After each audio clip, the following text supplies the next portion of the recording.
Hello, and welcome to my Spigot plugin tutorial with Eclipse.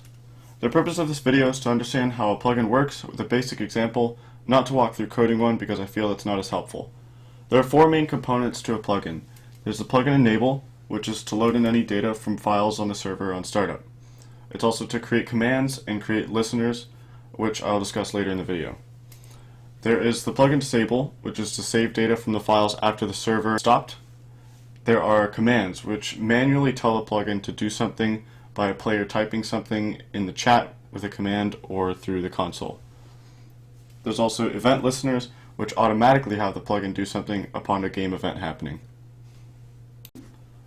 What you'll need to create a plugin is to have the Java JDK installed, and for my tutorial you will need the Eclipse IDE and Spigot build tools. You will also need a server to put the plugins on. I have videos for all of these topics and will list them in the description.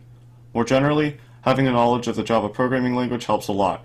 My website has many tutorials for learning Java and will also have a link in the description. There are some steps to take to create a project for your plugin in Eclipse. Create a project with the name of your plugin. Add the Spigot API to the build path by right-clicking the project, build path, add external archives. Navigate to the shaded API jar in your build tools folder in Spigot API, target. Create a new package in your project to organize the code you write and name it as if it were a domain name in reverse, just for the sake of convention. Now that the project is set up, the plugin can now be created. This is the part of the video where I will start to gloss over some things for the sake of understanding how a plugin works. In the main class, as you can see, the plugin extends Java plugin from the API. The overridden onEnable method is called when the server attempts to enable your plugin on startup. Here's where you will load any data, create commands, and create listeners.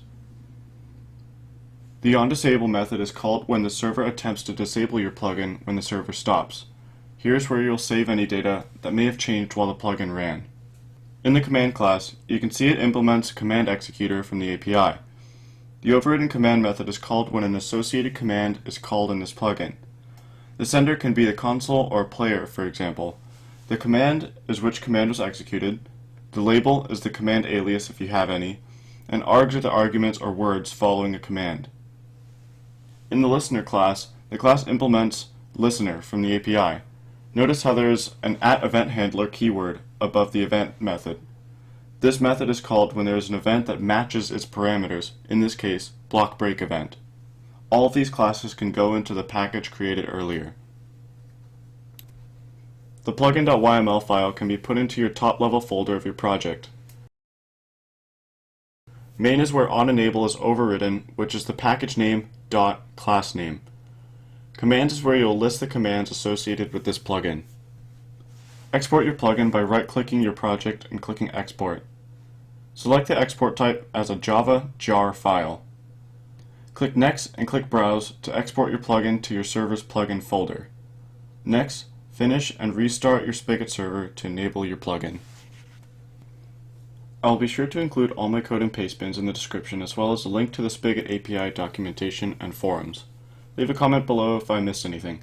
Thank you all for watching my Spigot plugin tutorial.